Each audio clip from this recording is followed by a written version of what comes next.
that there might be something on the south side of the city to carry the unity message forward. They were gung-ho. How can we help? How can we send people to give talks, people with credentials and experience in unity, to support this burgeoning group that was born in the backyard of Bob and Pat Carlson? So they helped us. Well, today they have moved to a new space for the next 9 or 12 months, while their property in Golden Valley is substantially remodeled, renovated, brought up to new standards with an elevator that we are blessed to have here. So I just want you this week to be holding that family, Unity Minneapolis, in your hearts, because they've had to make this move to another location in Robbinsdale so that their building can be worked on. And it's quite a pilgrimage for them. And you know what we went through in February, taking everything apart up here so that we could recarpet the sanctuary, the offices, and all about. I thought, wow, they've really got a challenge moving all of their church stuff across town. So please, hold them with compassion and with excitement for their new future. So our friend Greg Coles has been with us this weekend, working with our board on Friday night and then with other leaders all day Saturday, and helping us discover all the resources, all the potential, and discovering what we've already accomplished and what is already at work in this family. And it's been a dream of mine for several years, and I'm not exaggerating, that Greg, who I knew through our Great Lakes region of Unity churches, that I could get him to our church to help work us, inspire us, and great things were accomplished Friday and Saturday. All of you that were there know that. Greg is trained by Unity Worldwide Ministries to do this professional board training work and other programs, and he has taken that work to Unity centers from Florida, where he winters, and also in the northern climes as well. I want to mention that he did serve as senior minister for Unity of Bay City, Michigan, for many years. So he brings rich experience, and the best part is he is here this morning to share his inspiration, his goodwill with this church, and we are so grateful to receive him. Let's give him a hand before he even starts.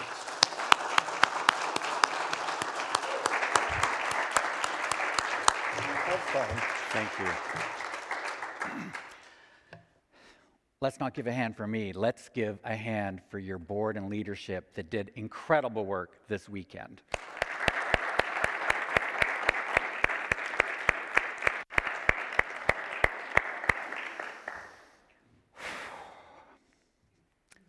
We are standing on a bridge. We are standing on a bridge. And of course, a bridge is a metaphor, right?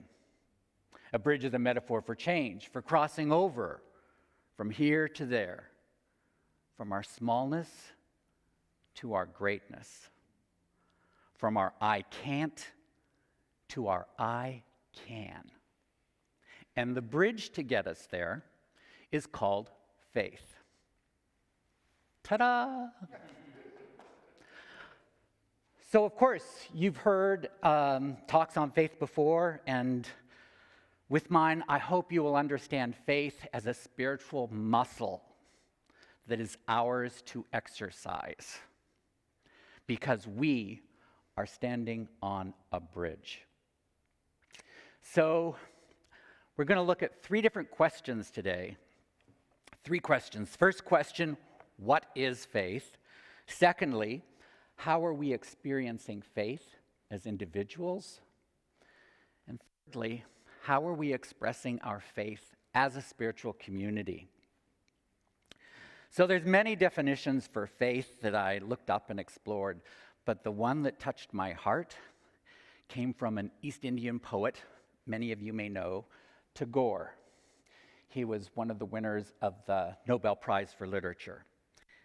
And he says this: "Faith is the bird that feels the light and sings while the dawn is still dark."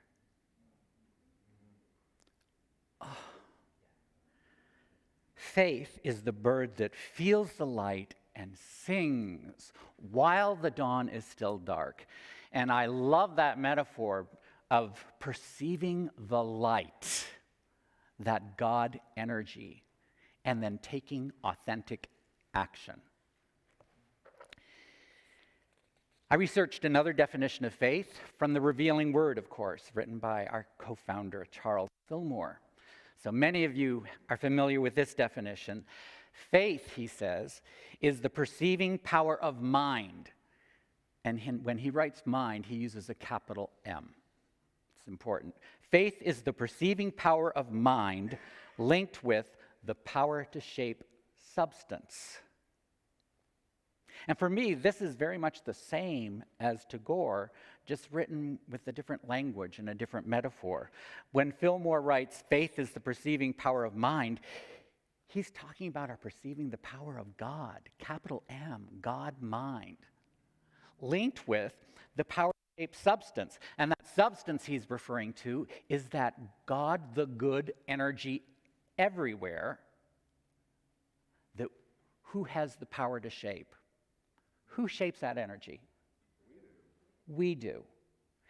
And so, Fillmore, I believe, is talking about our awareness of God's power, God's presence, despite appearances, and our ability to give it expression through authentic action. Just as the bird that perceives the light and sings while the dawn is still dark. Of course, faith is the lesson that Jesus taught and demonstrated over and over in the Bible. It's written. So when he helped the blind man to heal, he said, "Your faith has made you well." When the woman who was ill for ages touched the hem of his garment and was instantly healed, he turned to her and he said, "Your faith has made you well." To the centurion who said, "Come and heal my servant, he's dying," Jesus didn't even go. He said, "No, it will be done according to your faith." And within the hour, the man was healed. So Jesus didn't hop up on any stage and say, "I have the power." There was no magic. He was very clear. Your faith has made you well. And then in John, he says, "These things and more you too shall do."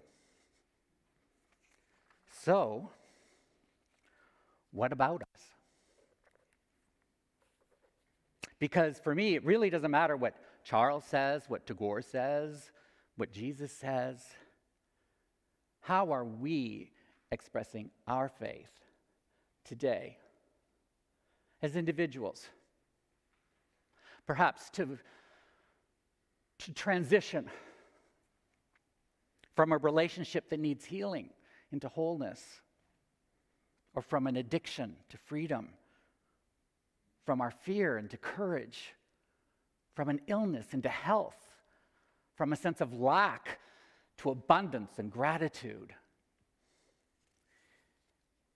See, I don't know what your next step is. I often don't even know my own. But I know one thing. We are standing on a bridge. And that perceiving power of light is calling us to cross over.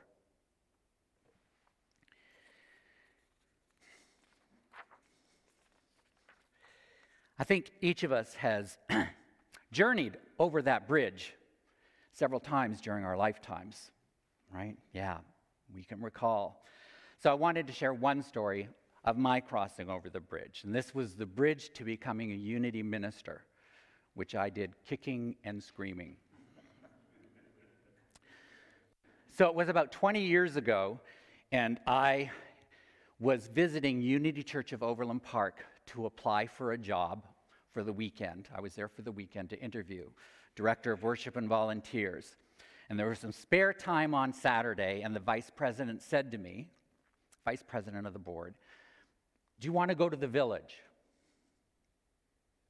And I thought, is that a shopping center? I had no clue. And she looked at me and she said, "No, Unity Village." I thought, Unity Village? Here? She said, "Yeah, just 20 minutes away." You're kidding. I mean, I had only seen this in calendars and books and pictures, and here it was. So I'm like, yeah. So who else has been to Unity Village? Yes, yes. And you'll never forget your first time, right? Ever. I'll always remember coming off the 350 up the ramp and seeing that tower, much like this building, this tower up in the distance. And I especially remember going underground. All the buildings are connected with tunnels because of the weather systems there. So they were very wise. And in those tunnels, I felt like I'd been there before. It was like I was coming home. I was coming home to an awareness of my truer self. But here's what I didn't know. I didn't know that saying yes to this ministerial path would bring me to the incredible privilege of working with your board Friday night and working with your leadership yesterday. Would lead me to the privilege of being here and talking with you today. I could have had no idea. So, a couple months later, there I am working at Unity Church of Overland Park, taking SEE classes from Unity Village. But I still wasn't up with this ministerial thing. And I'm not really a classroom person either. So on the breaks, I'm outside, and they have this beautiful courtyard. So I'm walking around the courtyard, and I'm hopping up on the benches and beautiful maple trees and the fountains. It's gorgeous. And one of the times I come back to class, and one of my classmates says, "Isn't it great that they've repaired the Bridge of Faith?" Me again, deer in the headlights. "Well, where's the Bridge of Faith?" And they said, "It's that bridge in the middle of the courtyard that goes over the fountains." Oh. And in that instant, I knew what I had to do after class. And so after class, I went to that bridge, and I walked up to the top, and I just cried. Tears of release, tears of surrender, letting go my need for perfection, to be good enough, and embracing a possibility that just maybe I can. Maybe I can come to embrace all of me so that I can embrace and love all of everyone else. Maybe. And that has been my journey on that bridge ever since. A journey of letting go the beliefs that no longer serve and embracing the truth of what's possible.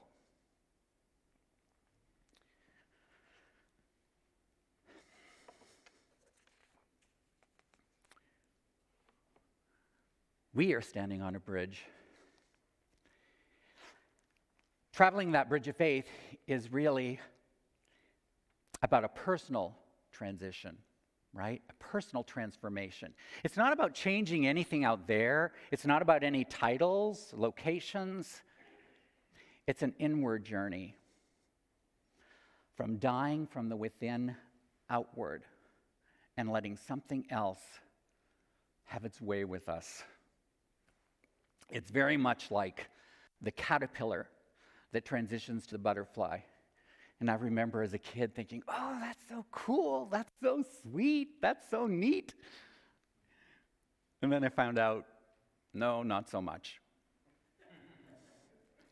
It's messy. It's very messy. And so I did a little research, and let me tell you what happens when a caterpillar transitions to the butterfly. So it moves itself into this cocoon, and then it begins to die from the inside out. What is formed in the caterpillar's biological makeup, scientists call imaginal discs. But the caterpillar's biology doesn't recognize these new discs, and so it fights it off. And I just imagine inside this battle, almost like a cancer. No, I can do this, I can do this. Another disc, no, I can do this. No, I'm a strong caterpillar, I can do this. Until it's fighting for its very life. The only life it's ever known. And have you been there? The only relationship you've ever known, or the only job you've ever known, or the only church family you've ever known. Until it can fight no more. And it dissolves. It dissolves into complete, total mush. That's the word they use for it, mush. But the good news is, from this mush emerges something so beautiful, so incredible. That caterpillar could have had no idea it was to become. No idea. And let's be very clear, the animal that moves into that chrysalis is very different from the animal that comes out. An animal with 10 legs walks in, 6 legs walk out. The caterpillar was basically an eating machine, much like our society today. It consumes its environment. That's its job. The butterfly, on the other hand, nearly no digestive tract at all, nearly undetectable. And whereas the caterpillar was sexless, caterpillar has no sex organs, the butterfly, for all practical purposes, is like a giant flying sex organ whose sole purpose is to procreate, create, rather than devour. So we're not talking about a caterpillar growing a set of wings. We're talking about a death and a resurrection. So we are standing on a bridge, my friends. And I'm here to let you know and remind you what you might know inside yourself, that you are meant to fly.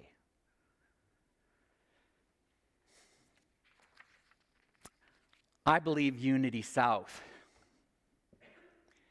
is on the cusp of tremendous things. I believe that you are in a chrysalis stage now, much like our world, where things may seem to be breaking down, falling apart, and that is part of the process of reemergence into something new, something wonderful we can't even imagine that's wanting to come forth. Barbara Marx Hubbard is a spiritual visionary. Oh, I loved her work. And she's an author. She's a founding member of the Association of Global New Thought. And she says this: I believe that what we are becoming is new and open-ended, that we have not yet fully experienced our potential. No kidding. As we learn to use our radical new powers of science and technology, combined with our higher consciousness and deep wisdom, we will give birth to a society equal to our spiritual and social potential, and a new humanity that is yet only imagined in its full expression. She says we are the crossover generation from one phase of evolution to the next. I see it. I see it. We are the crossover generation. And I believe Unity is poised to be a crossover center for spiritual transformation and evolution. We are standing on a bridge. There's a poem I want to share with you now. It's written by a French poet named Guillaume Apollinaire. Come to the edge, he said. We can't. We're afraid, they responded. Come to the edge, he said. We can't. We will fall, they responded. Come to the edge, he said. And so they came. And he pushed them. And they flew. Faith is the bird that feels the light and sings while the dawn is still dark. We are standing on a bridge. So to close, I'm going to have Nicole come help me here. I'm going to invite you to go with me on a visioning meditation. So I invite you to close your eyes. If that's comfortable for you, just set aside anything in your lap. Allow the chair to support you upright. As we take a trip back in time, we're going to take a trip back to June of 1951 and the dedication ceremony for the Bridge of Faith at Unity Village. So imagine that you're sitting outdoors in this beautiful courtyard, surrounded by beautiful Mediterranean architecture.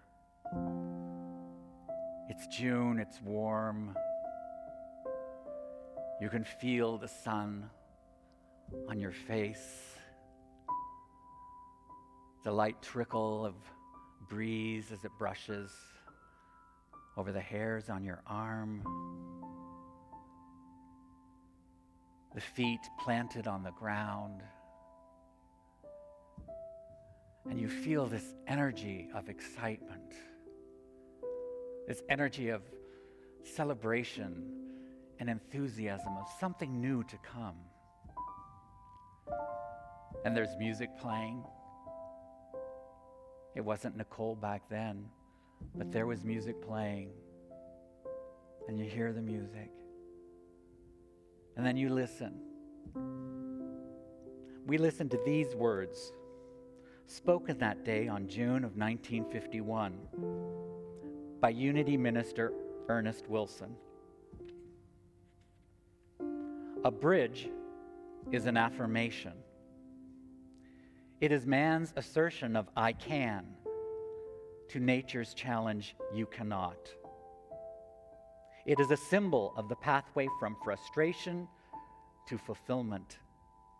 And this is the essence of the message of our founders. The greatest testimonial that we can give to Charles and Myrtle is not to admire what they had accomplished, but to find in ourselves that same quickening spirit. These are troubled times, and the dark shadow of war is on the world. Thousands of young people are giving the greatest measure of devotion for ideals.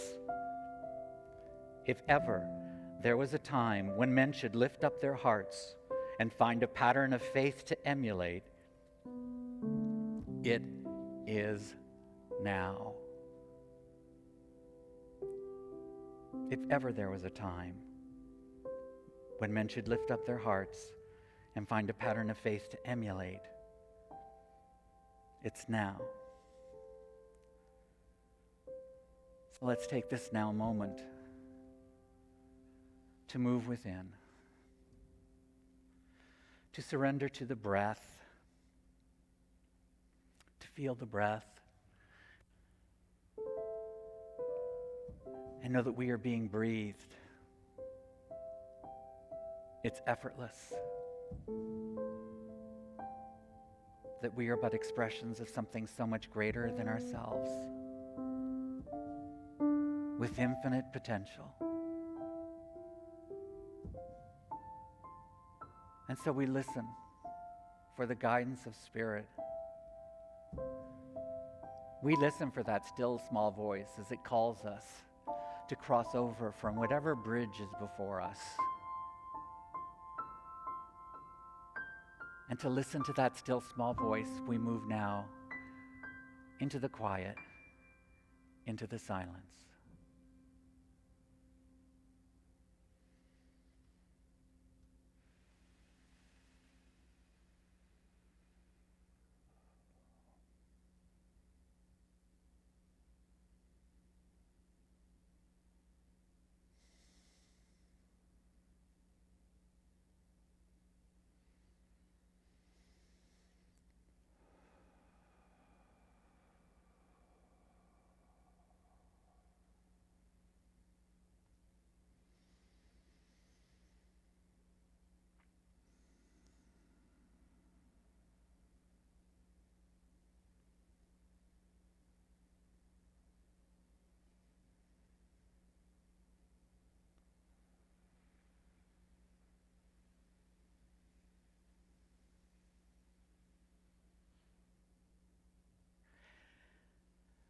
And gently, as we return to this room,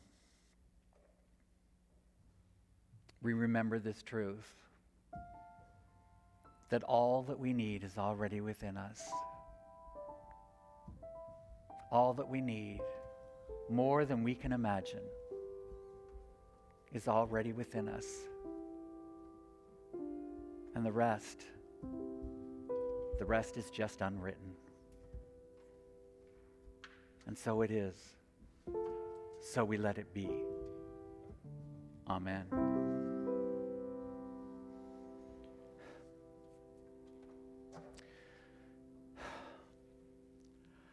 So for your spiritual practice this week, I invite you to go to a place, your place, where you commune best with the God of your understanding. Maybe it's, wow, beautiful marsh across from your home that I explored, watched the sunset last night. Maybe it's the woods. Maybe it's a meditation chair. Maybe it's a sanctuary. Wherever, so that you can listen and feel the light, that still small voice as it speaks to you and says, yes, you can. You were made for this. We're standing on a bridge, and we can cross over. God bless you. Namaste.